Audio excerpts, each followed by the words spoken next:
Once again, it's the hour of the time, the only hour that ever was or ever will be, for during this hour you will decide your future and thus our collective futures.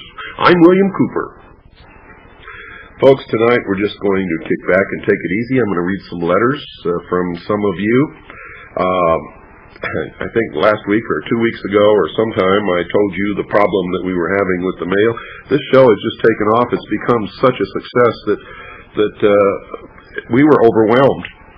We know why Stan retired. Stan was up to his eyeballs in mail and telephone calls and duping tapes, and the guy was overworked. And of course, Stan never complains. Nobody knew it.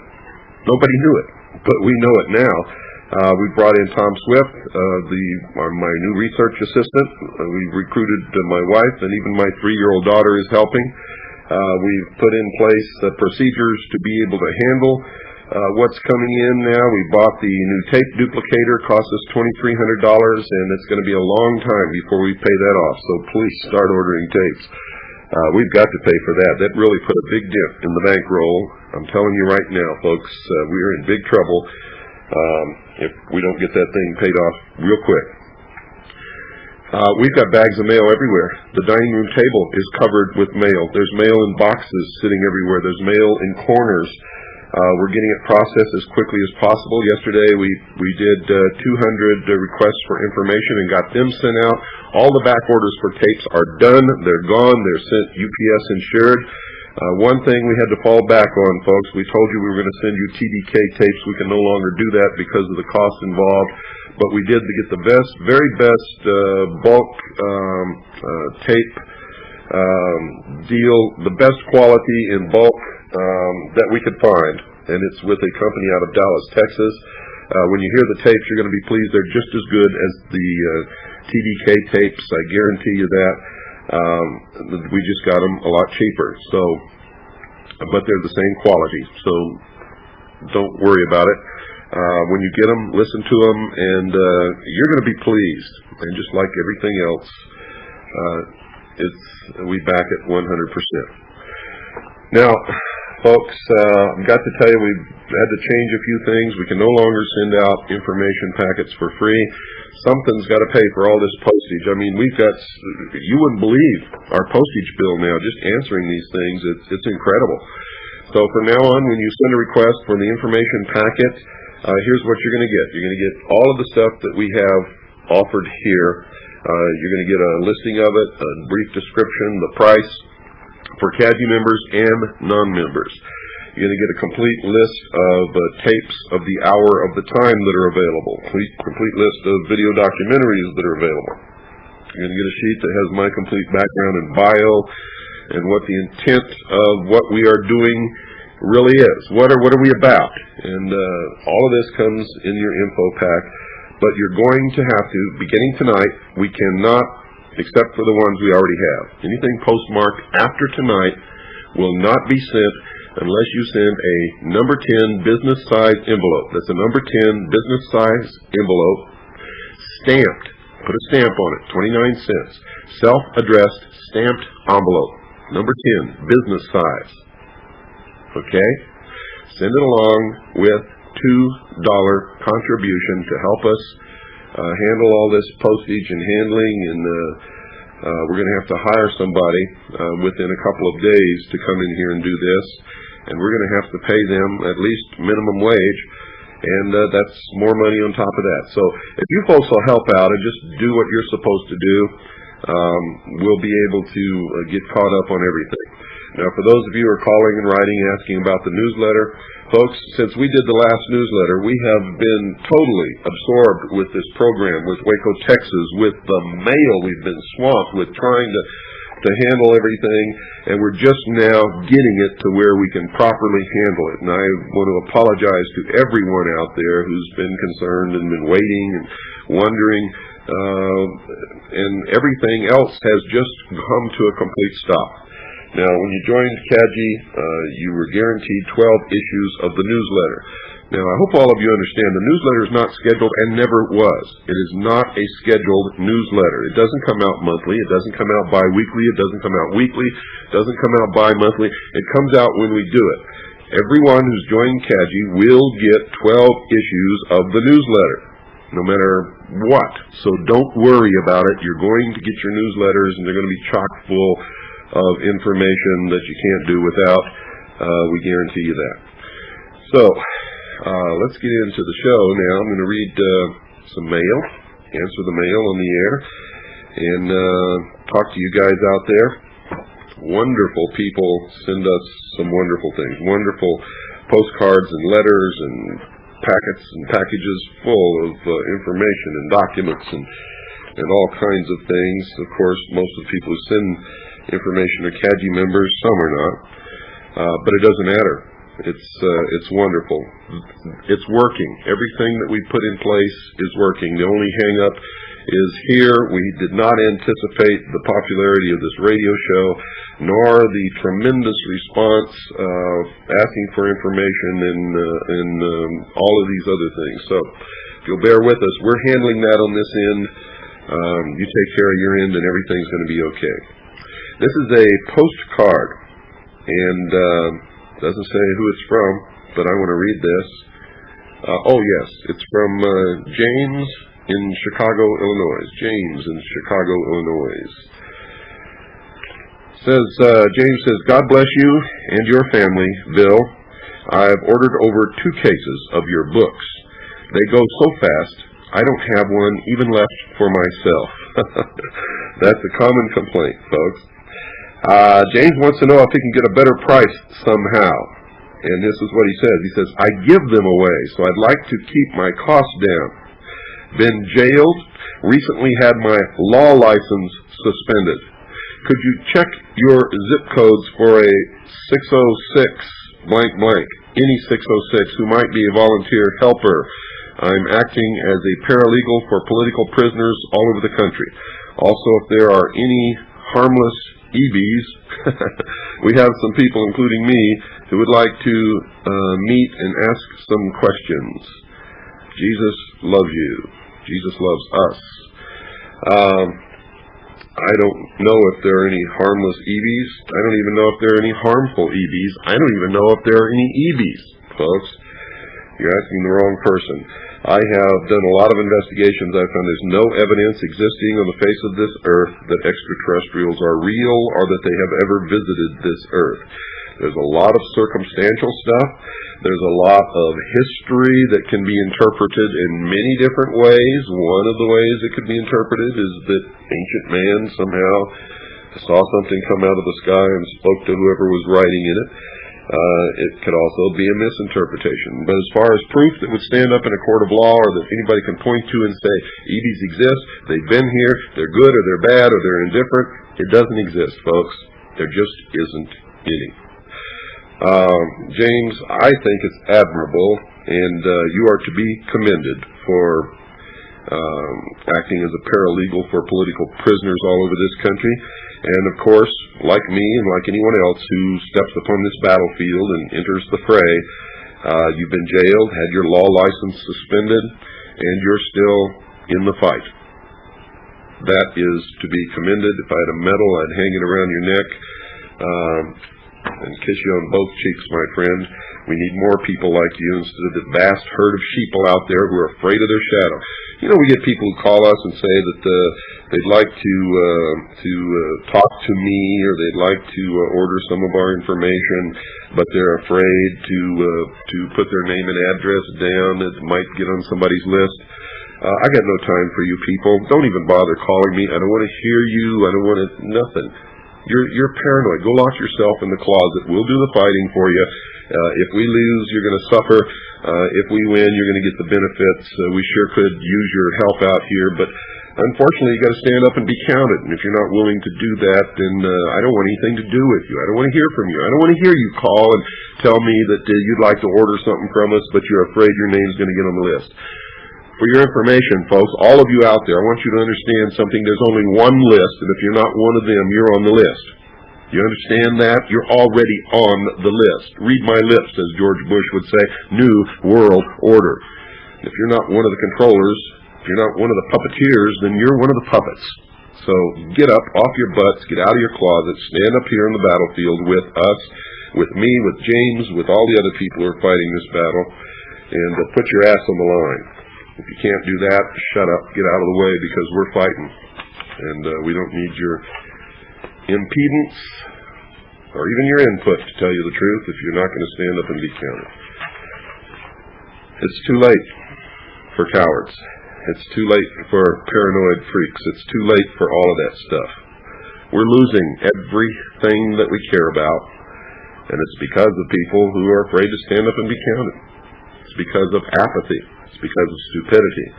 It's because of ignorance. It's because of a lot of things. But I, for one, have no patience with people who want somebody else to save them, and they won't stand up and try and help save themselves. Here's another letter from Daniel in Ypsilanti, Michigan. Dear Mr. Cooper, I am an avid listener and fan of your program.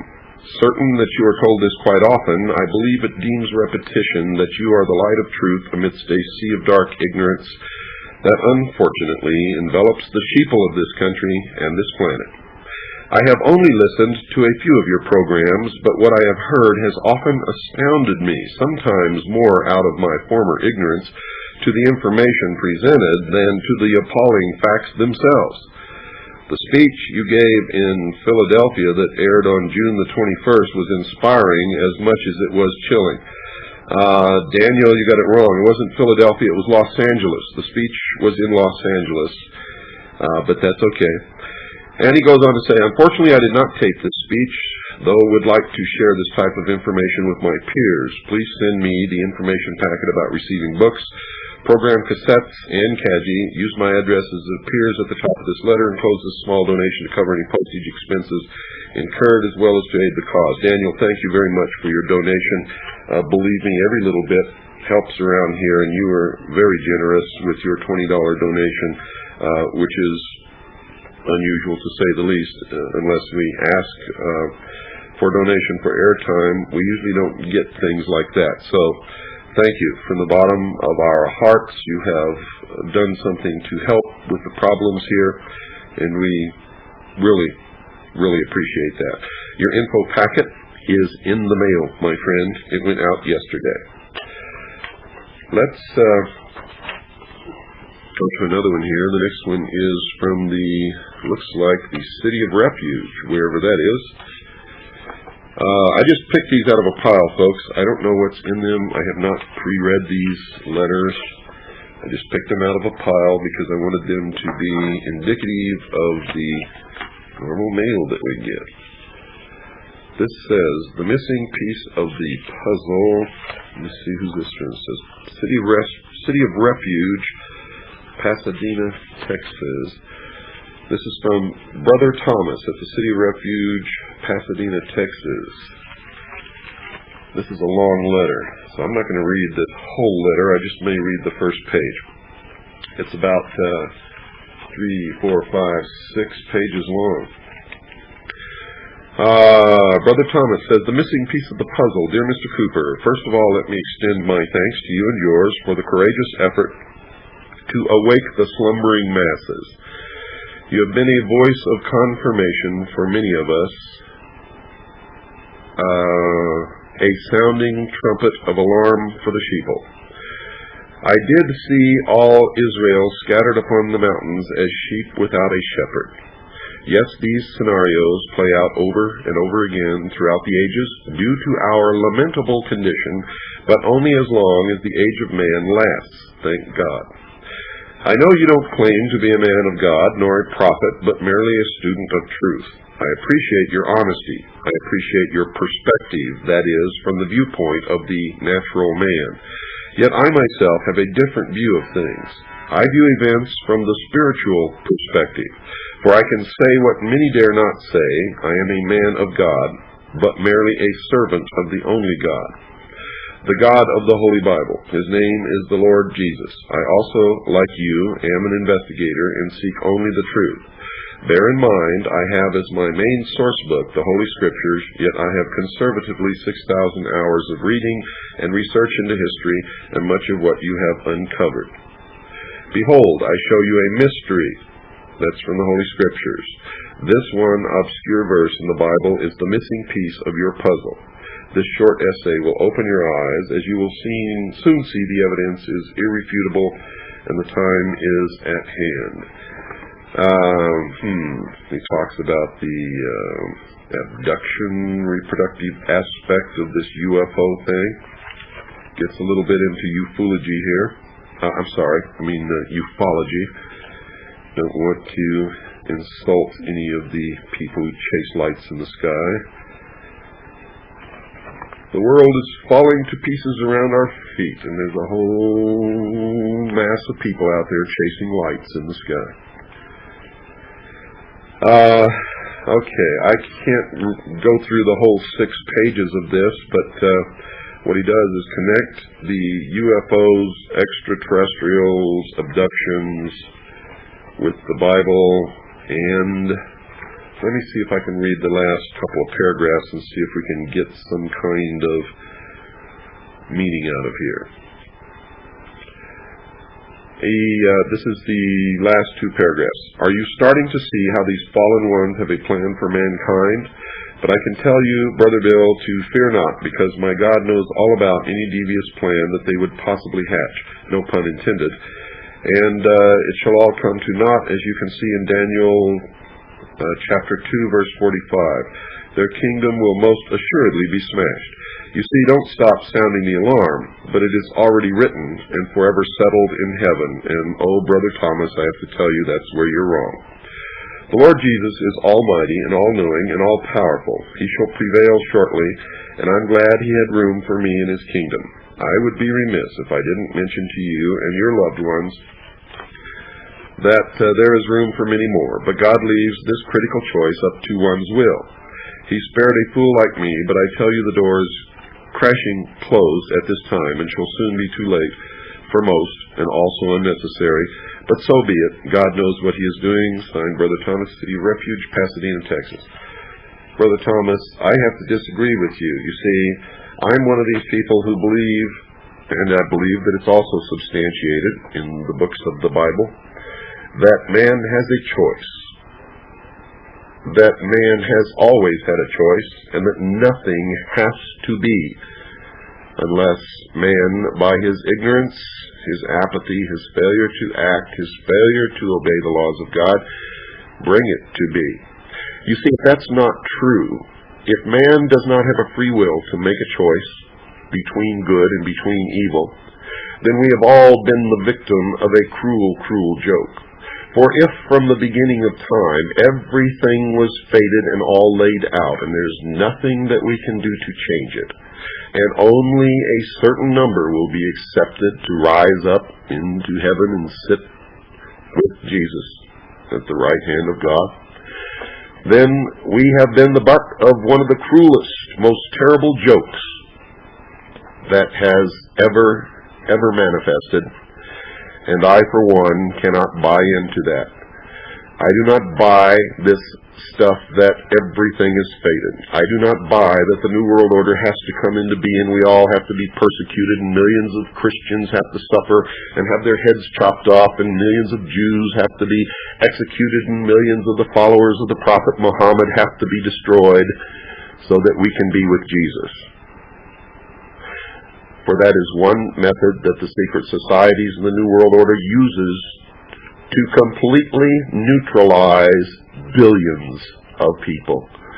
These people who believe those things will not fight against the New World Order, and that is what will ensure that the New World Order comes, and that is what will ensure that those people are persecuted and suffer.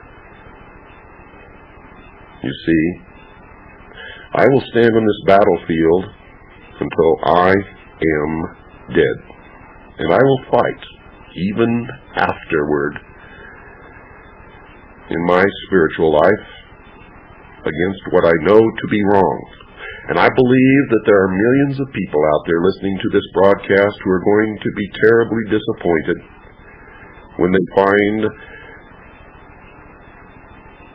that their actions are not approved of, are not right, will not be accepted by God. You see, we're here to make a choice, And the reason I played the song at the beginning of this program is because it has a message. You must serve someone. You must serve someone. Serve God, serve the devil, serve man, serve your family. You must make a choice, and you must serve someone. Make your choice. If you're going to serve God, you better get out here on the battlefield with me. And if you think you're going to be raptured to escape all of this, I'm going to hate having to listen to your cries of anguish and your pain when you discover that you're going to suffer right along with the rest of us. Why people fall for all these scams, I don't know. Why would you believe such a thing, that everything is fated, there's nothing we can do? Then when we're born, why don't we just lay down and let it pass? I mean, if there's nothing we can do, why do we care? Why should we strive? Why should we even bother to be good? If you were picked at the beginning of time to go to heaven, you're going to go to heaven, no matter what you do. It's all been fated. If you were picked to suffer, you're going to suffer. There's nothing you can do to keep from it. Come on, sheeple, wake up. Your preachers are preaching you into chains. Into chains. And for those of you who are identity and think that your race is the only race that's going to be saved, or going to be heaven, are going to be accepted by Jesus or God or Muhammad or Buddha or whatever church you belong to, if you're a Christian, I need only say one thing. Quote, whomsoever believeth in me shall have everlasting life, unquote. Didn't say anything about color, didn't say anything about race, didn't say anything about what country you live in at all. You're all falling for the scams. You're falling into the trap. You're dividing yourselves. You're laying down on the battlefield so that you can easily be destroyed, chained, enslaved. Brother Thomas, I want you to rethink that. I want you all to rethink it. Don't fall into these traps. Long, long ago, most of the major religions of this earth, including Christianity, has come under the control of Mystery Babylon. And if you just stop believing on faith what your preacher tells you, and begin thinking with your own mind and reading the Bible with your own mind and reading the Quran with your own mind and reading the Bhagavad Gita with your own mind, you'd figure out how they're entrapping us all, and you'd stop falling into it. You'd stop putting your foot on the spring. You would quit listening to these Trojan horses, these traitors, these people who are all preaching the wrong message to all of us. It's time to take a break, folks. Don't go away. I'll be right back after this very short pause. Do it now, folks. Call Swiss America Trading right now. Talk to them. Do something to protect yourself against what's coming for sure in the future. If you've studied the economy at all, if you've studied the Federal Reserve System, if you've studied how we got to this point, then you know that this can't last. It's going to all come tumbling down, and when it does, if you have not protected yourself, you're going to be hurt very badly by this. Very badly. And don't look for spaceships to lift you up into the air or anyone else. It's not going to happen. You're going to go through all this with all of us, whether you want to or not, whether your preacher told you or not, or whether some nut in a spaceship told you or not. It's going to happen, and I don't want to see you suffer. I don't want to have to say, I told you so. I don't want to hear the wailing and the crying, and I don't want to feel the tears. But I know that I'm going to, because too many of you are too stupid to understand how you're being used and manipulated and destroyed. Those are harsh words, but it's true. We don't mince words on this show. This is not a popularity contest. I could care less whether you like me or not, but get off your butt and help us save our freedom. That's what I care about. This letter is from Edward in Canada. That's all I'm going to say. I don't want to embarrass anybody by identifying them too much. Edward in Canada. Hello, William. I am sending you this letter from Canada. I just thought I would drop you a line and tell you I received your show of a signal clarity of 60 to 70% on WWCR. I found your programs very interesting and am especially interested in the mystery schools. I recently found a paragraph written in a book making reference to the influence on the upper ranks of the Royal Canadian Military Police, counterintelligence, and regular police trades by Freemasonry. Senior officers and future politicians are members of Masonic lodges in order to control lower police ranks, and it would seem citizens under their control. I am an avid reader, military reservist, security guard, a high school graduate with a course in computer programming. I have knowledge of many subjects and search out obscure facts in these subject areas. I understand you have some reservations about Tom Valentine, Radio Free America. Although I listen to his show, and it is also informative, I find that Tom puts too much faith in politicians and the political process, and he also seems to lack fundamental knowledge in some of the subject areas he covers. In closing, I would like to say I liked your show, and if you require any information on Canada, etc., please send a request to Edward in Canada. Thank you, Edward. Those are nice words, and yes, you're finding out about Freemasonry, what we found out and have been disclosing on the hour of the time for a long time. As far as Tom Valentine, I have no reservations about Tom Valentine whatsoever. You see, I've done my research. I know who he is and what he's about. I listen to his show when he has good, credible guests, and I listen to the guests, not Tom Valentine. I have told you all. Listen to everyone. Read everything. Believe nothing until you've checked it out in your own research. The only reason I did the shows that I did, folks, is because all of you out there were believing that this man didn't have any hidden agendas, that this man was a Christian, a religious person just like yourselves. And when he said that I am not credible, he said it many different times over the last few years, and if you've listened to his show, you know that. But he got carried away one night and said I was a CIA disinformation agent, and that made it absolutely mandatory that I read to you for 1 hour his own words, so that all of you who never ever do that yourself just sit there and blindly believe like a bunch of idiots. I read to you his own words for 1 solid hour so that you could more intelligently judge whether or not I am a CIA disinformation agent. That's the only reason I did it. I did not personally attack Tom Valentine. I have nothing against Tom Valentine or Radio Free America or any information source for that matter. My rule is and always has been, listen to everyone, read everything, believe nothing unless you can verify it in your own research. I don't attack anybody unless they venture on this battlefield and try to shoot me. When they try to shoot me, folks, this is a battlefield. I don't run. I don't dig a foxhole and hide in it. I don't jump behind a tree. If you jump out on this battlefield and you shoot at me, rest assured, you're going to get shot at back. And our research around here is much more thorough, much more right on target than anybody else anywhere.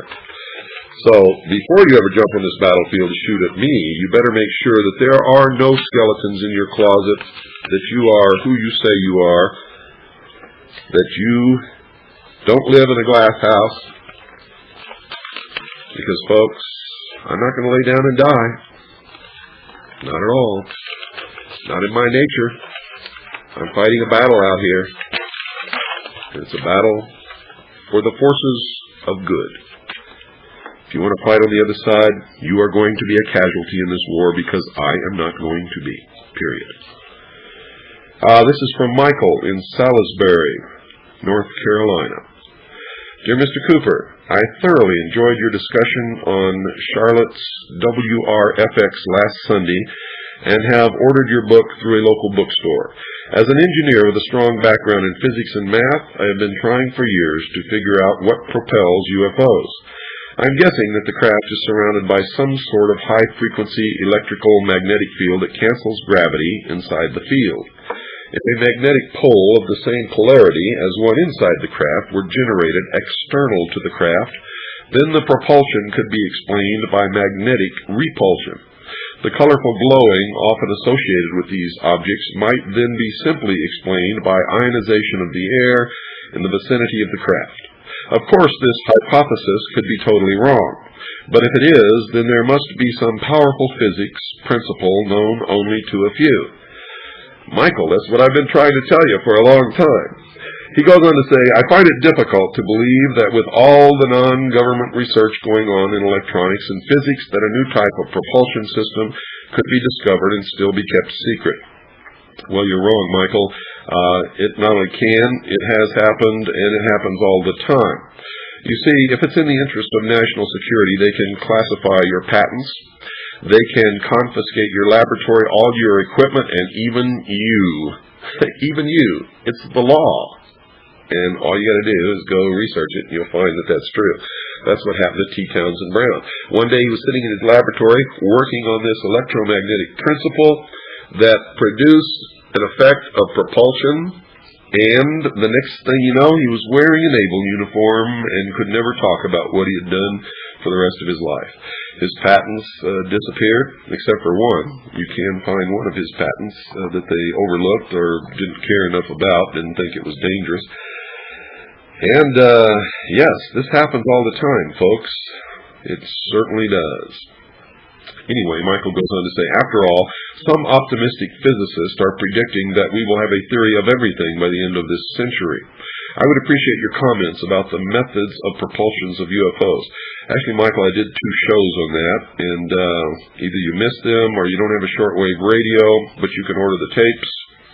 We've sent your information packet, so you'll see them listed with the tapes of the hour of the time. Continuing, generation of these fields takes energy. Nuclear is a good candidate, since if gravity is nullified inside the field, then the heavy shielding needed to protect the operator is no barrier to propulsion. But in the incident involving Betty Cash on 12/28/80 outside Houston, all 3 observers of a UFO received what appeared to be radiation burns. Wouldn't the pilots of the 23 helicopters who escorted the craft been exposed to similar radiation? Michael, you're asking the wrong person. I wasn't there, don't know anything about the craft, don't know which direction or the radiation radiates. I don't know the strength of the radiation. I don't know any of that stuff. You need to ask the people who were involved in piloting the craft or flying the helicopters.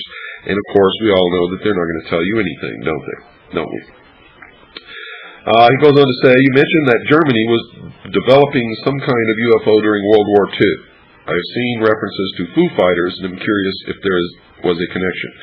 Yes, there was a connection. Foo Fighter was one of Germany's top secret weapons.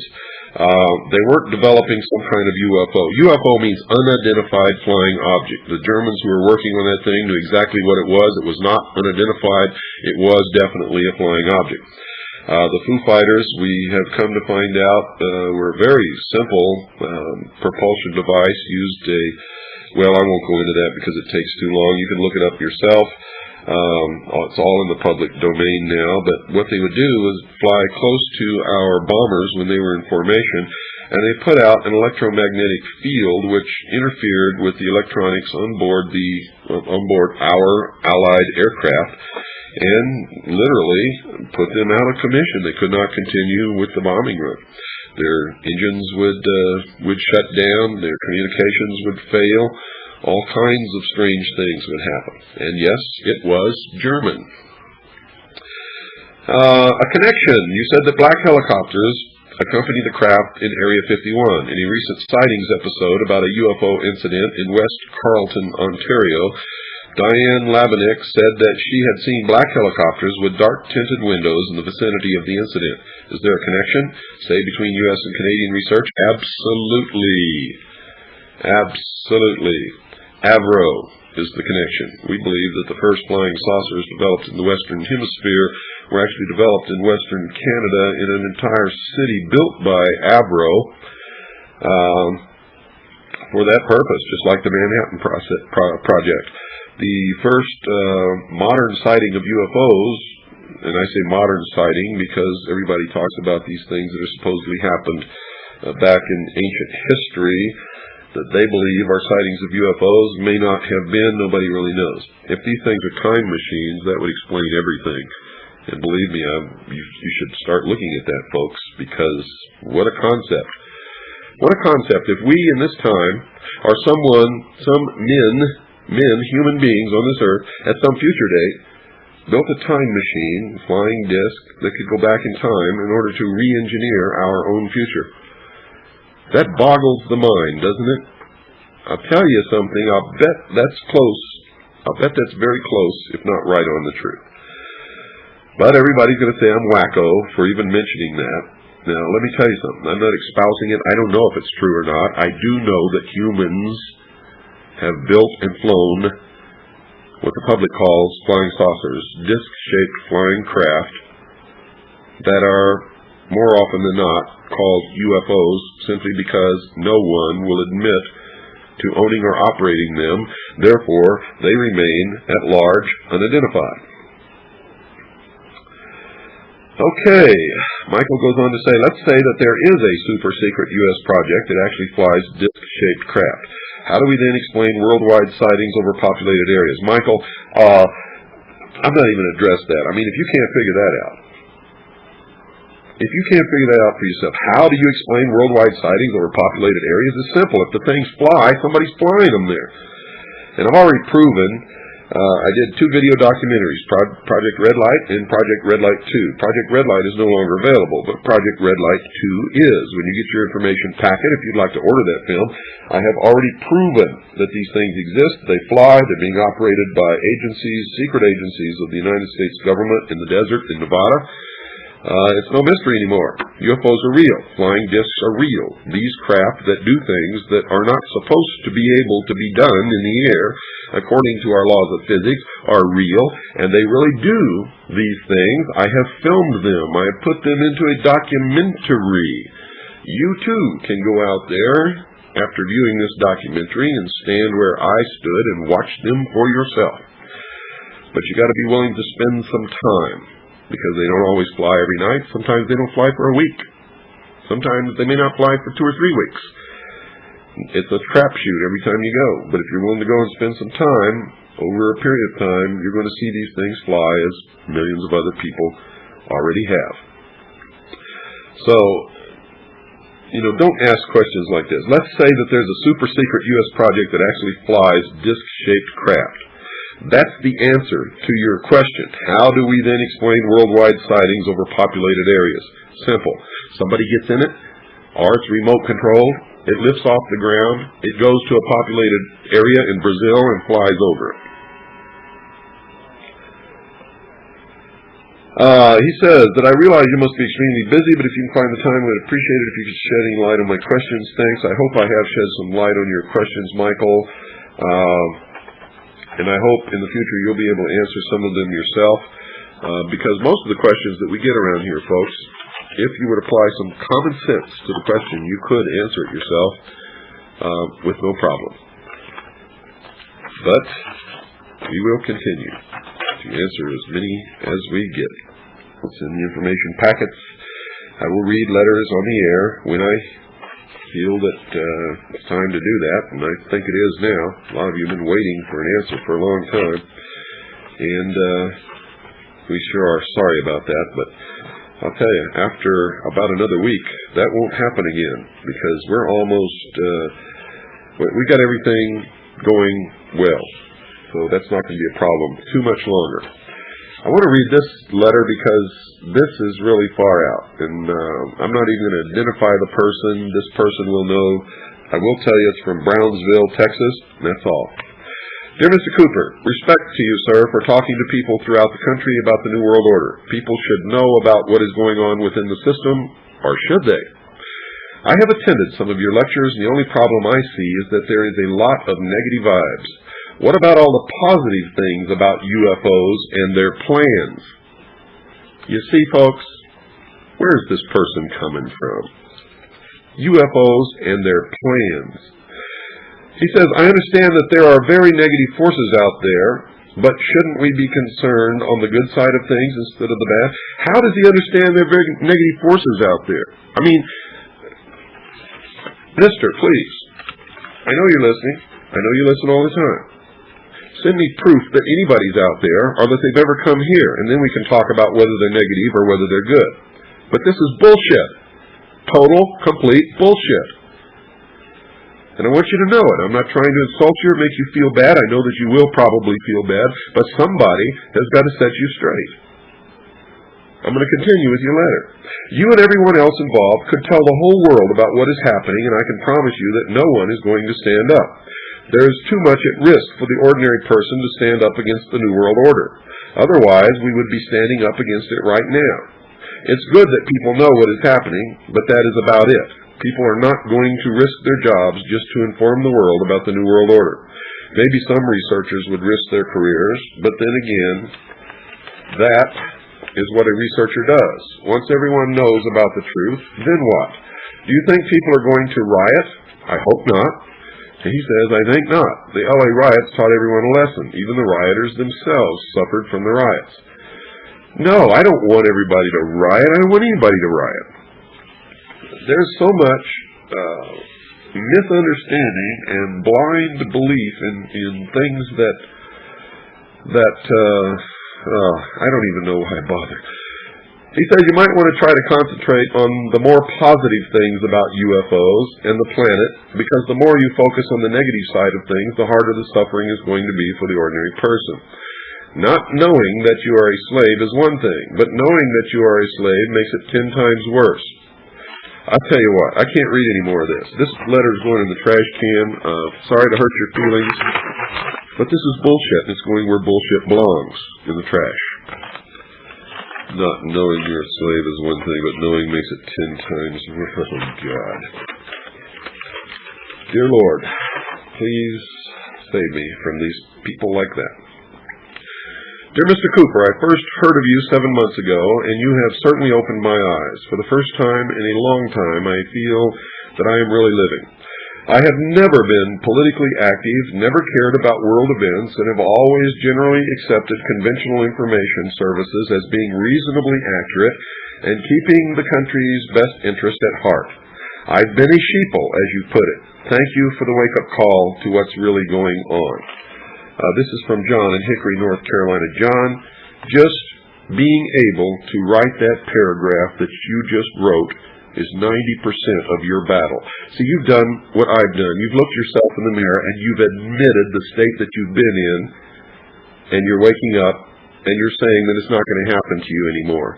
And I've said this many times on this show, until everyone is willing to do that, nothing's going to happen in your life. Nothing's going to change. You have to know when you've been stupid, and you have to be able to admit it. That's the only way that you can ever change things for your future. Most people can't do that. They can't ever admit that they've been stupid or been sheeple or done something wrong. Most people spend 90% of their time covering up so that nobody will know that they're human like the rest of us. So, you, sir, I give you great compliment, admiration, everything. John in Hickam, North Carolina, you have taken the step that you need to take, the giant step that will get you the rest of the way. He goes on to say, I am absolutely desperate for more information you have uncovered. I've become impassioned is my interest in what limited research I have done. I'm finding a lot of disinterested and apathetic people around me. I have so very few people with whom to share these ideas with, and I found no one who has dug into these matters in the slightest. Please help me find a meaningful direction for my efforts. Send me whatever information you can. Your info pack is already in the mail, John, so you can be looking for it right now. To be straightforward with you, before I swallow these stories whole, I have to find the same proof that you say you have found. Then I'll be more convincing as I talk to people here in North Carolina. And that's exactly what you should do. No one should believe what I say on this show or what anyone else says anywhere, what you hear, what you read from any source, including your own mother, until you can find proof for yourself. But we don't air anything on this show that's not out in the public domain that you can't lay your hands on for yourself. In many of the shows, I've given you directions, where to go, what to look for, and exactly how to find it. So if you'll just follow directions, you'll get it. You'll get it. Learn how to do research. Go to the library. Ask the librarian how to look for information. You'll be surprised at what you can learn from your local librarian. On several occasions, I have spoken with Alan Handelman, East Coast Live, off the air, and he knows how serious I am. Without people like you, Alan, and a handful of honest people, I would really get discouraged. Again, please help me with the mechanics of getting started in my research. I've already written Stan Barrington. Stan's retired, folks. Don't write Stan anymore. He's retired. And I don't blame him. Boy, I look around at this mail and I wish I was retired. Okay, that's about it, folks. Good night. God bless each and every one of you. Don't forget to listen again tomorrow night. We'll have another bang-up show.